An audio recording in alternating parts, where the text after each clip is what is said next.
What's going on, everybody? We're back to you here with the Week 7 review. And this week we saw New Orleans beat Arizona early on Thursday in the week. Arizona beat New Orleans 42-34. Did I hit that one correctly? 42-34. I predicted that game. I called the score. Maybe, there you go. Get out of here. I called that score. I hope that's right. Because if you go back to my last video, I could get exposed. That wouldn't be cool. But still, we talked about the Thursday game. But then on Sunday, it got started off with Cleveland at Baltimore, in which Baltimore went in and won 23-20. This was a game in which Baltimore got out to a pretty hot start. They took over at the beginning. Lamar looked good, and then it just flattened out for Baltimore. They didn't do anything after that. Cleveland was steadily making the comeback, trying to make a good game of it. They actually had the ball in field goal range late in the game and missed a field goal. But so this game could have went to overtime, but Baltimore was able to actually win a fourth quarter game, another close one, and hold on to a lead. So that's a good game for Baltimore. What did you see in that game? Again, I actually picked Baltimore in this one. I had them 27-17, so a little less scoring, a little more scoring on one side or the other. But I picked Baltimore as well. Yeah, this was a game where I think things went pretty much as you expected them. Chubb did have a bit of a bounce back game. He just missed the 100-yard mark. Had a solid carry game. Lamar looked really flat in this game. I know people say it's not a bad stat line, but the fact of it, I mean, he went 9-16 for $120, no touchdowns. It's a little over 2 pass completions a quarter. I mean, to me, it's insane. But I know Mark Andrews not being in this game. He came out at some point. He didn't wind up catching a single ball. He had a knee injury. Didn't work out well for him. But in this one, where I thought Cleveland was doing well, they started working on a comeback. Njoku had a really good game to start off. He caught 7 passes, but then he came out with again himself some kind of leg injury. I think it was an ankle or something like that. But I think it's a high ankle sprain. But either way. This brought Baltimore to 4-3. Yeah. Cleveland fell to 2-5. It's looking like their playoff hopes are kind of gone. Jacoby wasn't able to keep the team afloat while Watson was suspended. So Cleveland's probably just going to try and build towards next year and get Watson a few more targets. But the next game was a real shocker. This game was actually frustrating for me to watch. It was Tampa Bay at Carolina. And as much as I love to watch Tom Brady lose, which I do love watching him lose, Mike Evans dropped the deep ball. Carolina was able to win 21-3. The Buccaneers didn't score a touchdown. They got blanked all game except for a field goal in the second half. Mike Evans dropped an open deep ball touchdown. Bucs weren't able to punch anything in. Carolina didn't really play super good. Overall, their defense played well, but they were just able to take advantage of a few opportunities throughout the game. It didn't look like they were moving the ball too much, but every now and then they would just get a score, and Tampa Bay just couldn't do anything. Yeah, this is one of those games that I don't think anybody in Vegas really had Carolina winning this one. The odds are stacked against them. This is one of those bets where $5 would have made you $10,000. Not exactly, but still. Yeah. Oh, trust me, guys. Stats were just you're talking about a Carolina team that just traded away McCaffrey. You're talking about the Carolina team that just benched their starting quarterback. That last week traded away their number 2 wideout. Well, Tampa was giving them 13.5 points. And you have, again, a Tampa Bay team that came in and they covered the spread, buddy. You had a Tampa Bay team that came in with their lineup supposedly healthy, and what should have been a landslide at Tampa Bay's end. And these guys just, as good as Mike Evans game, he had 9 catches, 96 yards. He didn't have a touchdown. He had a huge drop that would have been for a touchdown. That really, you felt like when it happened, you felt like the momentum, like just the life force, like kind of drop like that. Is it time for Tampa to hit the panic button? No. I think you still have to go back there, and you got to I think that they're, we'll see how their schedule looks going through things. But this was a game was just a terrible landslide on the other directions. On the other hand, congratulations to Carolina for pulling out a win with a backup third string quarterback. And again, just trading away your number one receiver, running back. I mean, you had But what are you guys doing? What are they doing? Foreman started in the backfield, and he had himself 13 carries for 118 yards. No touchdowns. He didn't see pay. But what are they doing? Carolina is supposed to be bottoming out for a draft pick. What are they doing upsetting a team like Tampa Bay? The thing is a good team comes out to win every week, regardless of what your record is, dude. And I mean, and that's DJ Moore showed up this game. DJ Moore had a good game. Yeah, DJ Moore had a good game. He did have a good game. There's a lot of there's a lot to say about Carolina in this game in the positive. There's a lot to say about Tampa Bay in the negative. I will say there's no videos of Tom Brady screaming at his teammates this week. There wasn't any crazy outbursts or anything ridiculous. For the most part, it was just a game where, it just one thing after another just didn't fall right for Tampa Bay, and they wound up losing. Our next game on the slate is our on our 1 p.m. games is the Atlanta-Cincinnati game, which if you watched it, it was a blowout. Cincinnati came out and really they handed us. I mean, the final score was 35-17. Obviously, I took Atlanta in this one. I had them 27-21.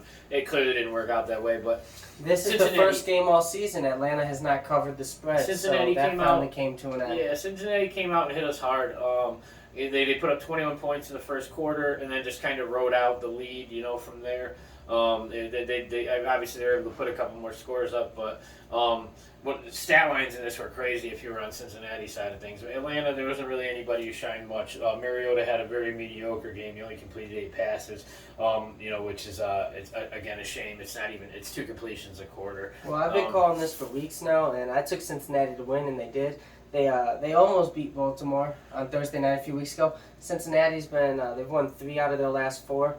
They're protecting Burrow better, and now Burrow to Jamar Chase is starting to really light it up. Yeah, and that's 2 weeks in a row that Burrow and Chase have really connected with each other and had huge games. I think Cincinnati's ready to get back. Tyler Boyd actually, he came out of nowhere, and Boyd actually had a better game minus a touchdown. So they both had 8 receptions. Boyd received him by 25 yards, but Chase did have the 1 extra touchdown. I'm telling you right now, Cincinnati's ready to get back into playoff form. This team wasn't a fluke last year.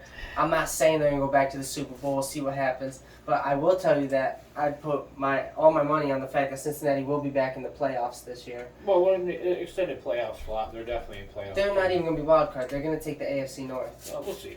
So Cincinnati's ready to do it again. Joe Burrow's ready to ball out. Him and Chase are heating up. The Cincinnati's defense is starting to play well. And the O-line is playing better. The entire roster is playing better. So I see Cincinnati becoming one of the better teams. They should be shooting up the power rankings this week. Burrow's stat line again was 34 for 42, 481, and 3 touchdowns, no picks. He did play a very good game. And a rushing touchdown. On the other side of the ball, yes, he did rushing a touchdown as well. On the other side of the ball, we did lose A.J. Terrell early, and that obviously helped open up some of the coverage for these guys. Losing the number 1 DB out there, definitely made it more. Opened up Tyler Boone, but how bad? They said 2 to 3 weeks, or 2 to 4 weeks. That's gonna be rough because your team's been playing well. I think it's an ankle sprain or something like that. But yeah, he came out early and didn't come back. Calf injury, whatever. I think it was. That's what it was, calf injury. But either way, Atlanta's been playing well. I hope they took it on the chin. Because Tampa Bay lost, we're actually still tied with Tampa Bay for the lead in the division at 3-4. Hopefully they can bounce back, get back to 500. Yeah. But Cincinnati, the only player that I've seen that hasn't really stepped their game up since the start of the season is Joe Mixon. So if they could get Mixon going, the whole team will be back to how they were at the end of last season. Mm-hmm. So we'll see what Cincinnati has for the rest of the year. The next game was Detroit versus Dallas, in which I predicted a low-scoring 15-20 win for Dallas, and I wasn't too far off. I knew it would be low-scoring. Dallas won 24-6. Dallas's defense, I knew they were going to be able to stop Detroit. Detroit's offense came out really hot this season, but they lost too many key players. They lost St. Brown, and they also lost DeAndre Swift for a while. And St. Brown was in this one, but he only caught 1 pass, dude. He really didn't play well. I don't know if he's young and he didn't work himself back in. Well, I'll tell you, Detroit's interesting because they had the Hard Knocks, and I don't normally watch Hard Knocks, I'll be honest with you, but I watched this year's Hard Knocks, and it was fun. The camp looked really fun, looked like they were all playing really hard. It looked good. Then they came out the first couple weeks as the highest scoring offense in the league, so it looked like Detroit just had a whole lot of positive energy heading into this season. They were ready to play. But they lost all those games even though they played really hard and played really well. And now I think the team's starting to be a little flat and they're disheartened. They're not coming out and even think- though they played well, they're like, we still suck. We still suck. Here's my thing: is I think again this goes back to the fact that Jared Goff is their quarterback. There's nothing exciting about this guy when he takes the field. There's nothing exciting. There was about the first team. 3 weeks. He was putting up points. Nobody's excited to see Jared Goff play. Nobody's excited to play with Jared Goff. I think this is a situation where I think with possibly a change of quarterback, the rest of this offense is pretty well intact, and I think they have a lot of really good chances to win games. But On the other side of the field, Dallas came back. I didn't really expect Dak to play that well in his first game back. He Dak didn't. looked really bad the first 2 drives, Yeah, and he then he didn't really play that started. well. He started getting it together. He They only definitely put up 24 points. yeah. A very very solid. I mean, Dallas's defense showed up for the game. The game looked, I'll be honest with you, the game looked no different than a Cooper Rush game. It looked no different. Dallas's defense dominated. Dallas's offense, they were able to get some run plays, and they were able to put together a few touchdown drives where they were like scattered throughout the whole game. They never came out and just looked dominant. We're marching down the field over and over and over again like you see great offenses do. So I expected that, but Dak's also, I don't think his hand's 100%. I think they just want him back in the lineup. Yeah, I think so too. I think they just wanted to get the idea of having to choose between him and Rush out of the way, and if Rush kept playing and winning, they were going to have a bigger problem on their hands. But yeah, no, I took Dallas in this one, and I mean the score is 24-6, but it was more of a defensive game than it looks. So some of those scores came up late. The running back tandem played well again. In the backfield, Pollard and fucking Elliott played well together. Well, I think they found something when Dak got hurt. Yeah. So they're not really going away from it. No. But next game on our slate is the Giants and the Jags. This game was a good game for a few reasons, but final score on this one, the Giants took this one 23-17. I had taken them 24-20. So, where to start? The Giants are now 6-1. 6-1. 6-1. They have the second best record in the NFL, only behind the Eagles. Yeah. 6-1 Giants. Who had Saquon come out and put up another 100+ yard game on 24 carries. Danny Dimes put up 100. Daniel Jones just ran for his first 100-yard game. 100 rushing. Yeah, 100. He just rushed for 100. First game, we rushed for 100 yards. That's on top of passing for 202 yards. So he put up over 300 yards all-purpose, and again, 100 of them on the ground. His stat line actually was this close. 11 for 107 in one touchdown. You see the end of the game? Jacksonville was this close. I know. This close. They threw the ball down to the 1 yard I line know, and I they got know. pushed back. I know. They were this But- close. Like it or not, a win's a win, dude. Oh, And yeah? The Giants came out and won. The Jags did play okay. Lawrence had over 300 yards in this game. Christian Kirk is definitely still making a pretty good argument for everybody who hated on him getting the contract that he Yeah, he got deserved. a huge contract. He's definitely was still a good weapon in this game. One thing you did see is the permanent benching, and then later on after the game, trading of Robinson, James Robinson. NTN came out, he ran well. Robinson didn't get a single carry in this game, and they traded him shortly after the game to the Jets. I saw he got traded to the Jets, but I didn't actually look at the trade. Do you know what the Sixth-round pick. Jags got? Just a Sixth sixth round rounder, that's conditional. it? It's conditional. It's a 4th round if he. Okay, if so he that does, makes almost sense. I was just going to say, James Robinson's worth at least like a 3rd or a 4th Yeah, rounder. it's conditional. It goes up to like a 4th rounder if he produces or something. So I Etienne- don't know the exact details. Etienne's starting to pick up some steam Yeah, over there. and it's a good move for both teams. It's a shame to see that Robinson, he's not a bad running back. To see him kind of get gutted out by what they consider to be better talent. But again, there was some shining stars on the Jags side of the ball, but ultimately they couldn't hold together for a win. Our next game is going to be the biggest upset, and I called this, if you watched our review last week, I called this one. This was the Green Bay-Washington game. And I actually called Washington 20-17. They took it 21-23. This was I knew it was going to be a close game, but I was expecting the upset. Washington did a pretty good job. They came out with a Heineke. They came out, swinging. McLaren had a decent game.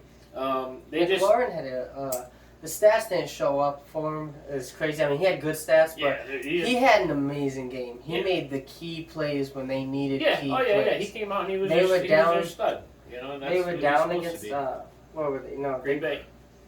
Let me think about the game real quick. Green Bay was at 13 points, Something like that. and They were at 13 or 14. Yeah, I think it was 14-10.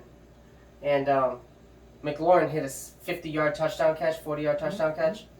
Yep. And then the real big play was at the very end of the game. There was a 3rd and long. And Green Bay, if they got the stop, would give Rodgers one more chance to get a game-winning field goal. Oh, yeah. And McLaurin made a beautiful, Yep. 14-yard comeback route. Yep. And he went up over Jair. He beat Jair twice this game. And McLaurin had a huge game. Huge game. Aaron Jones had a good game here. He actually caught a shit ton of balls out of the backfield. He didn't have a great game rushing, but he did have a good game receiving out of the backfield. Other than that, obviously Randall Cobb being injured was noticeable. He was him out of the lineup. Lazard had an okay game, but nothing real special. None of the other receivers really caught much over there. They didn't do much to really help Aaron Rodgers out too much over there. And unfortunately, this drops the Green Bay Packers down to 3-4. And I know, week 1 they lost and they got their asses kicked, and everyone's like, "Oh, don't worry. No big deal. It happened last year." And then they were, they won a bunch of games, and all of a sudden they were like a winning team. It was great. But this year, that's not what happened. This year they just lost. They're 0-3 in the last 3 weeks against the. Oh yeah, they lost the one. Giants, they won the Jets, 3 in a row. yeah, and then they lost 3 in a row. Yeah, Giants, Jets, and now the Washington Commanders, who are probably the bottom 3 team in the NFL right now. You can say what They you just want. won 2 in a row. You can say what you want about obviously the Giants are a different competitor this year. So are and the Jets. The Jets are definitely another different competitor this year. But the Washington Commanders, are not. They're still the same shitty team that they have been for a very, Still very long sleeping time. on Taylor Heineke. Heineke didn't.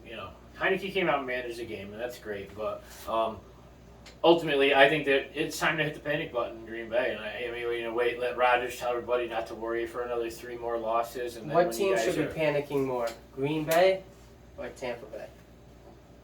Which Bay is in more panic mode right now? I think probably Green Bay for multiple. Number one, they gave all the money to Aaron Rodgers, so there's nobody else to pay to come over to help. Number 2, the talent level is so much lower that if they're not winning, there's a good chance they finish with a losing season. Tom Brady, with the talent he has around him, they're not going to finish with a losing record. They might not take the division. They might be 7th in the fucking, they make the last wild card spot. Who knows? Atlanta and them could go back and forth for a while. We have a lighter schedule coming up for the next couple weeks, so there's that chance but either way, Tampa Bay's going to make the playoffs. With the talent that they have around Tom Brady. I say Green Bay should panic a little more, just because Baltimore is a good team, but Baltimore. Tampa, That's Thursday night. Yeah, Thursday night. Thursday night. Yeah, I know. But Thursday night, Tampa Bay plays Baltimore. Baltimore's a good team, but I think that's a more winnable game than Green Bay against Buffalo. Yeah, Green Bay plays Buffalo this week. So that's gonna be a brutal bounce back game after a 3-game losing streak, and they're probably gonna lose 4 straight. Yeah, it's going to be rough. Green Bay's in a tough situation, and the trade deadline's coming up soon. You need to maybe see if there's somebody you can. I hate to say move one of your backs for a receiver, but you also have 2 guys who are pretty much the exact same in your backfield. To the point where last year they put them almost identical numbers. No, I think Aaron Jones is noticeably better than A.J. Dillon. Noticeably I think better. they lean on him more, so if you're giving you a chance to show your skill set more often, then it's going to shine a little brighter. But why do you think they're leaning on him more? Maybe because he's been better? I don't know. But I think either way, that gives you either one of their backfield guys is a legitimate contender on any other team, and they could probably trade him away for some kind of guy. It's a shame that Robinson actually got picked up by the Jets this week, because I know Elijah Moore wants out of New York, and honestly, it wouldn't have been a bad trade to move A.J. Dillon over there for Elijah Moore.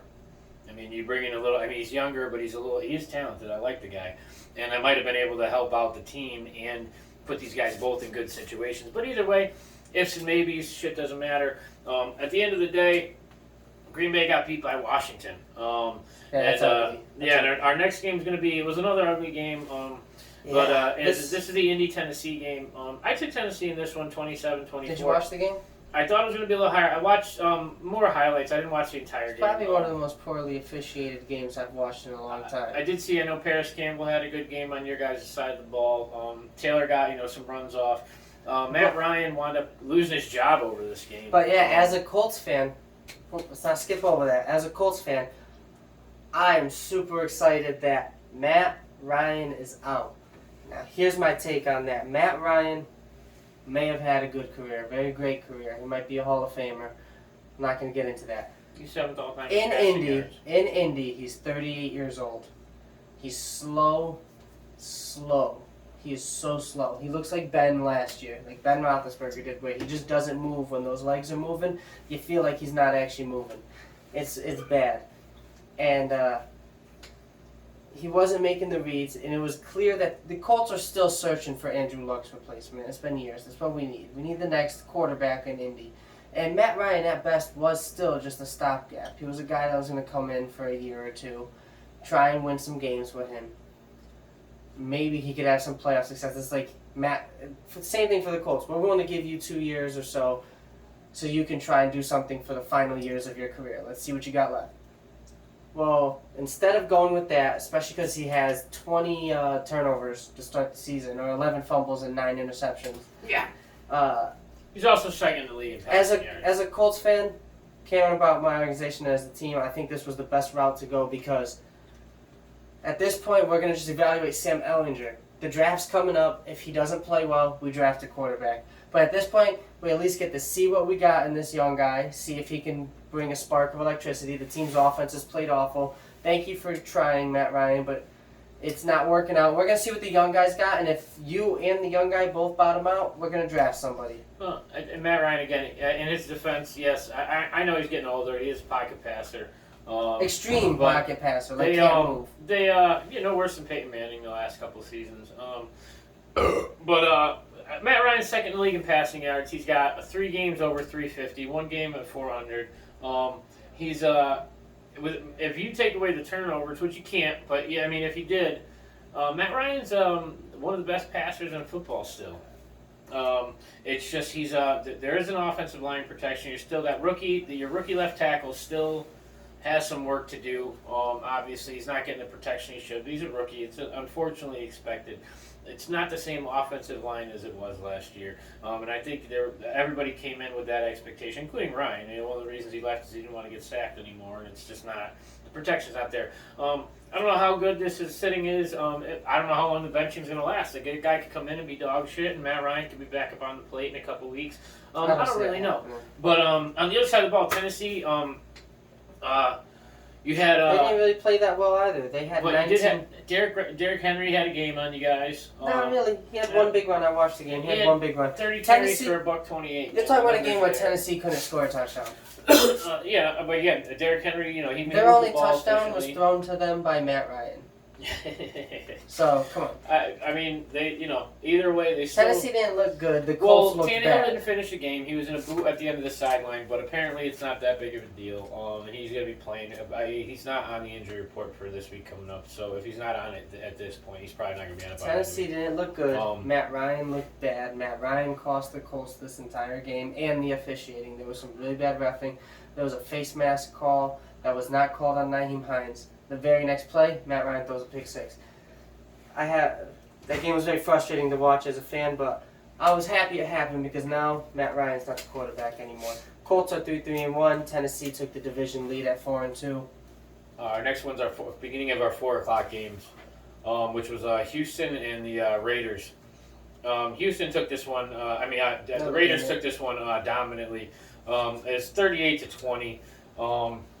Their season's been turning around. This is one of the first. They didn't win their last 2 games. The 2 games ago no, that they played, they lost. It was a good game against really Kansas City. Yeah. But they did what you said. They got Josh Jacobs going. Ever since they got Josh Jacobs going, their team has looked better. Yep. Jacobs had a great game. 20 carries for 143 and 3 touchdowns.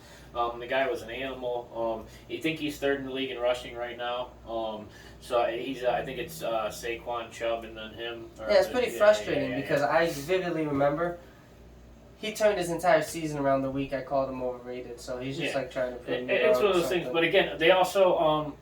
In this game there was it's. Mills had an okay game on the other side of the ball, but there's really not. He threw for 302 touchdowns. He had a pick. for as much offense as they had, there wasn't really much. Like, it wasn't a good game to watch for Houston. You just weren't excited about anything they did. There was no real, there wasn't a lot of. It's gonna be the same. It's gonna be the same Houston all year. Houston looks competitive, but they don't look like they have enough to really pull out any of these games. They don't typically get like blown away and just like ran out of the house. Adams caught 8 balls. He had a stat line. Houston doesn't get blown out of the house, but they stay competitive for a couple quarters, and then late in the fourth they'll always lose control of these games and the team wins. It happens to them all the time. But Las Vegas, I was just more excited about them because it was the first game that they came and actually looked like the team that was built this offseason. Like, they looked like a good team. Yeah, they did. And they were out Darren Waller as well. So, I mean, it'd be nice to see. So Las Vegas is 2-4. They're going to need to get a win streak going here, build off of this if they're going to keep their season alive. Maybe this is one of those additions by subtraction things. Where you take a guy out, and now you don't have to think too much about who to throw the ball to. So now you know who you're throwing the ball to every goddamn play. You just got to get it to him. Next game was the Jets versus Denver. This was actually a very boring game. There was almost no offense in this. I know it was 19-16 with the Jets win, but all kicking. It was all kicking. All field goals. Yeah. Field goals and punts. Yeah. Field goals and punts. Yeah. You had Breece Hall had a highlight, but unfortunately, Breece Hall also it's a huge loss because the guy was probably in run for Rookie of the Year. And he wound up taking a torn ACL. He's going to be out for the rest of the season. He's got a new nickname, though. After having another big game, I noticed people started calling him Breece Lightning. Yeah. What do you think about that nickname? We'll see. He's not moving anywhere right now. He's all snail mail right now, guy. Fucking. But, yeah, unfortunately. Denver just really, again, didn't look good. Judy had an okay game in this one, I thought Ripien came in and looked pretty good in the first half, but then didn't do anything in the second half. Nothing. After being pulled last week, Melvin Gordon was their leading rusher this week, which it kind of. Yeah, maybe he showed up to practice. Yeah, practiced hard. But the Jets, they're going to take a hit there, but they also just immediately after the game traded for Robinson. So James Robinson's going to come over and get a chance to take the lead job from Michael Carter. Yeah, try to take the lead up from Michael Carter. I don't think he's going to take the job. They're going to go with the 2 running back approach here. Either way, he'll definitely get more time than no carries, which is what Jets fans, you're 5-2 this year. Enjoy it. It's been a long time since you've been able to celebrate. So yeah. 5-2. Let's see how long the Jets can keep the good vibes going. There's going to be the same things about the Jets all year for the most part. Sauce Gardner still looks great. Nasty. He's changed your entire defense, and he's only a rookie, so that's going to be awesome. The Jets actually might. He almost had another pick in this one too. It sucked. It went right off his hands.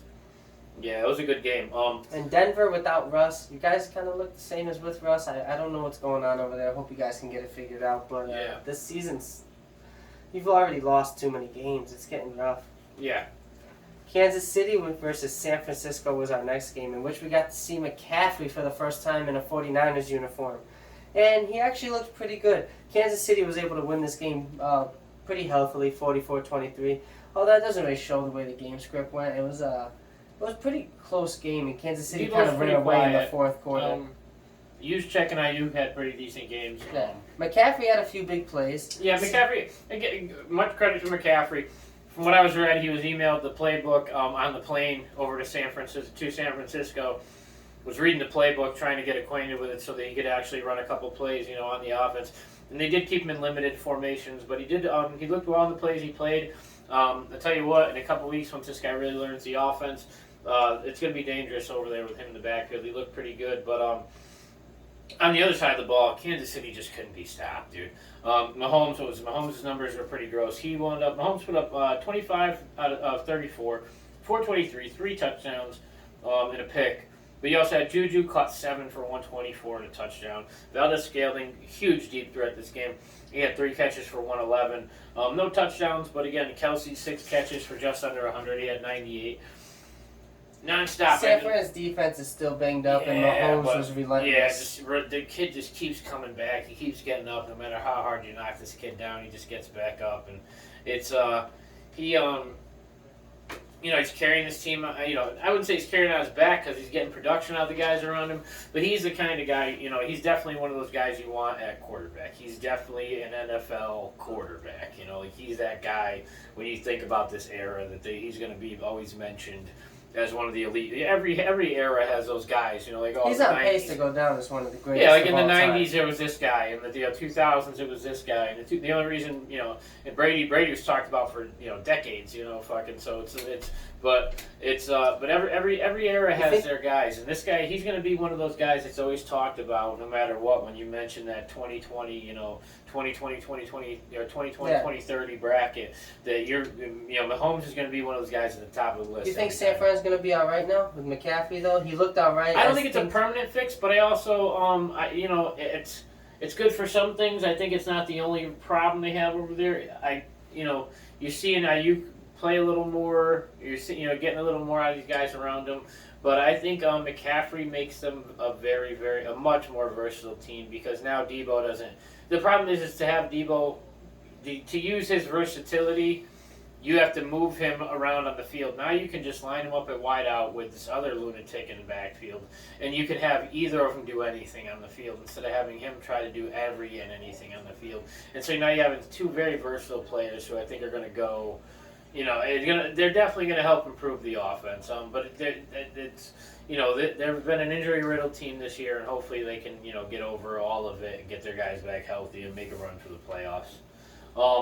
Next game on the slate was Seattle and the Chargers. Seattle versus the Chargers. Seattle won this game 37-23 and took first place in the NFC West. They are 4-3 over the Cardinals, over the 49ers, and over the Super Bowl champion Los Angeles Rams. Yes.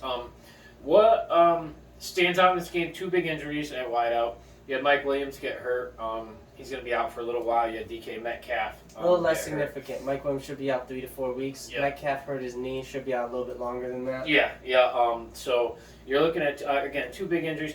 You also have the offensive rookie of the year, rookie of the week candidate, hands down, I think, at this point, in their running game, because you had Kenneth Walker III. Walker III come in for Penny 2 weeks ago, and since then has been nothing but consistently dominant at the position.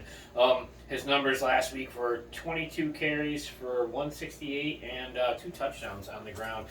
He handled it as a rookie. He's doing great.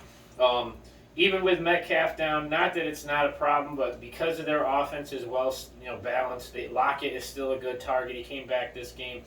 He was there with Marquise Goodwin had 2 touchdowns this game, a lot of big plays. Gino had an average stat line compared to what the level he's been playing at, but it still is more than enough to give these guys the win. The Chargers, on the other hand, you saw Keenan Allen was a game-time decision. They decided to play him. He was definitely a little slow. He only caught 1 ball. And that was after Mike Williams had came out. They started using him. I think he was more on the field this game as a decoy. But with Mike Williams coming out, he's going to have to step it up if they get these guys want to pull wins out. On the other hand, you did have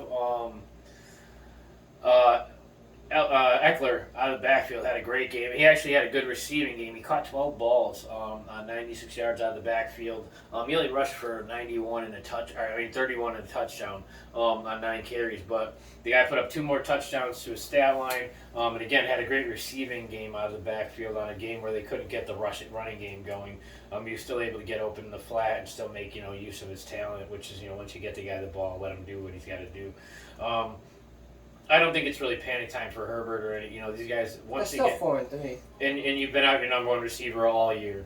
So I think that now with Allen, I think Allen will be obviously more effective and more looked for target coming into the next week.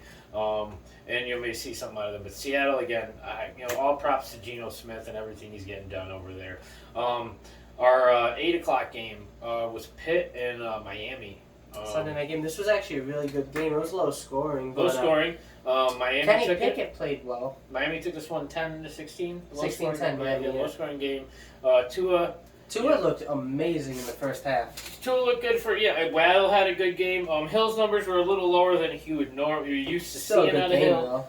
But he still had a good game. Still made some good catches. Again, the big stat line here was that Tua was back, and to see how well he played coming back. And Tua, shout out to Tua because came back from the concussions, and I know people don't want to see him doing this because of the concussions and the head injuries, but multiple times this game. He put his head down, he put his shoulder into a defender, and he fought for yards. Mm-hmm. Showing that even though he's had head injuries, he's not scared to play football with the energy you need to play the game with. He does. He did have an interview after the post game and he said he actually regretted putting his head down and taking some of the hits he was taking during the game. He probably should have slid a little more to protect himself. But still, he's playing with the energy you need to win football games. Definitely. And unfortunately, Pitt, nobody had a great game over there. Najee had a mediocre game.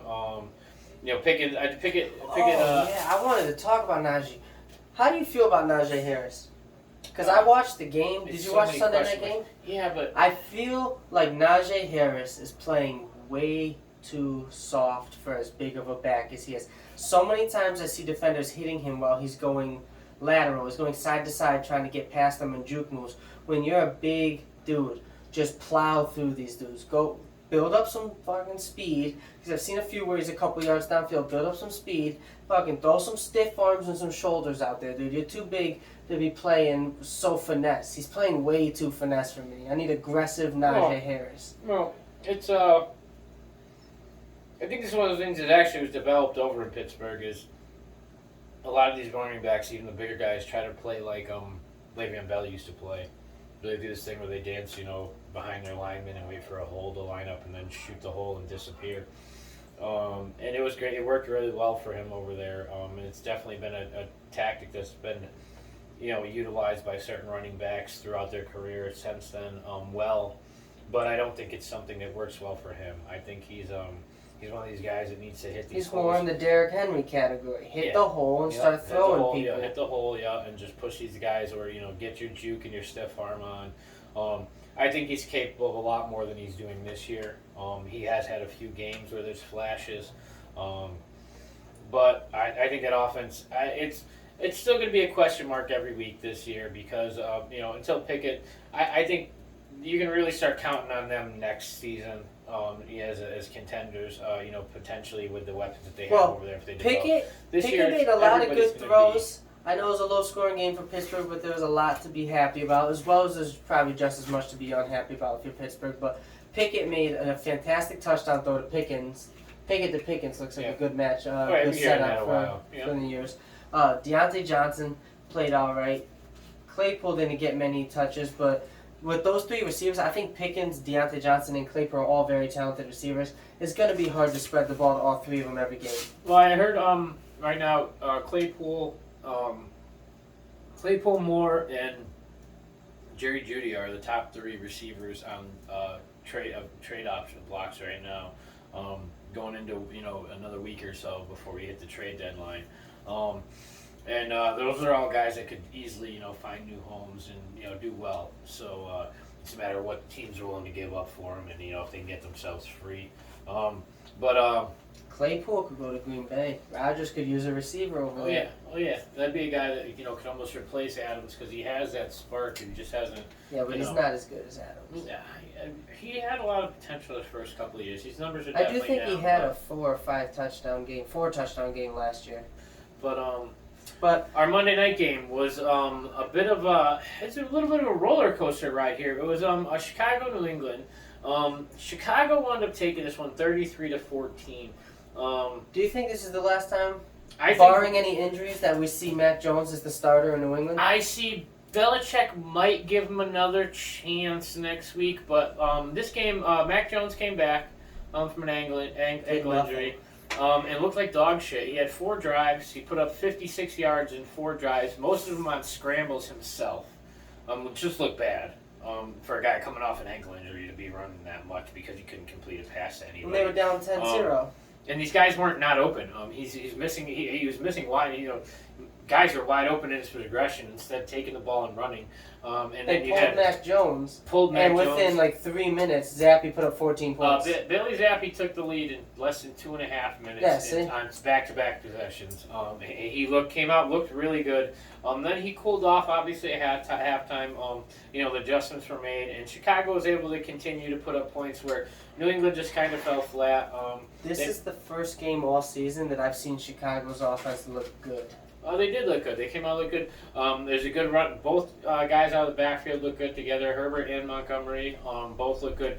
There was a play where Montgomery got hit on a carry at the line, managed to push his way through, hit another guy, break a tackle with a spin move, come out, and the cameraman didn't even realize he wasn't in the pile anymore. And I think actually some of the refs might have thought he was still in the pile too and were waiting to blow the whistle.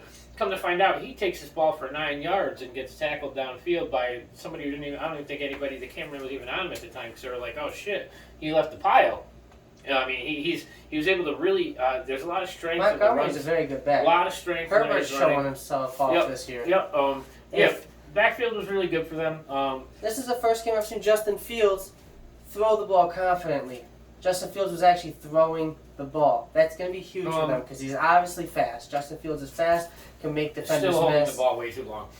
There was a pass where he had, I think it was it Mooney, wide open in the end zone down the line. And, he throws this ball. This ball, if he'd thrown the nice arc on the ball would have came down with a dime right into his hands. Instead, he throws this low bullet that barely, winds up overthrowing both the guys because it just shot straight over their head.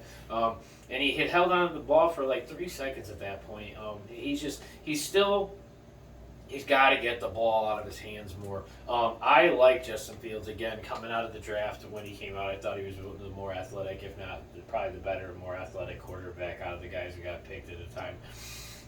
But he's got to get rid of the ball. I think he's too concerned about trying to make a big play. Because there's plenty of times where you watch him in his reads where there's these, the short plays are there, and he's waiting for his receivers to get downfield instead, and he sits on that ball. I think they're saying 2.7 seconds is the average You release. can't hold the ball that long. It's very long, and when you watch it on tape, it seems like forever. But again, this is a team that, they're up and down. They Chicago. do have 3 wins this year. Yeah, and one of them was New England. One of them was against 49ers week 1. They've made, decent plays, on offense and, going forward. It's a team that's going to be struggling and, who knows? They might be fighting for one of those, last wild card spots come that time. But I don't think, unfortunately, I don't think they're that talented, but it's a team that they're building, and again, still, I hate to say it, but Allen Robinson is hugely missed in that offense. But other than that, I mean, New England kind of disappointed in you guys. This was a game that you were supposed to win. Stevenson looked good, but other than that, defensively, you didn't show up. This is the first time New England's defense has looked bad in a couple weeks. You shut out Detroit, then you shut down your opponent last week. Do you remember who they played last week? New England played. They dominated the game. Yeah, New England played Cleveland last week. They shut down Cleveland last week. The defense, I'm pretty sure, scored in both of those games against Detroit and against Cleveland. Yeah. And then you came up against what seemed like another bad offense in Chicago, and they absolutely rolled all over you. I have heard some New England fans say, though, that Belichick struggles with running quarterbacks. So maybe that is a recurring theme because Baltimore put up a lot of points on New England, and Justin Fields put up 33, his best output all year. Maybe Belichick has a problem with those guys that can move. Well, we'll see. Also, again, I mean, this is probably going to wrap up our just about our Week 7 review. But we do have is Week 8 coming up. We have a Thursday night matchup against Baltimore and Tampa Bay, and this is we're going into Halloween weekend here, which is also going to mean that Tuesday is our trade deadline. So we've already seen a couple trades this year so far in the last week or two. Looking forward to having maybe a couple more, something to talk about, something to shake these teams up a little bit. But in the meantime, that's going to be us signing off for our Week 7 review. Look for our Week 8 preview Thursday night game. And have a good one. Don't forget to hit subscribe, like, and comment on our videos.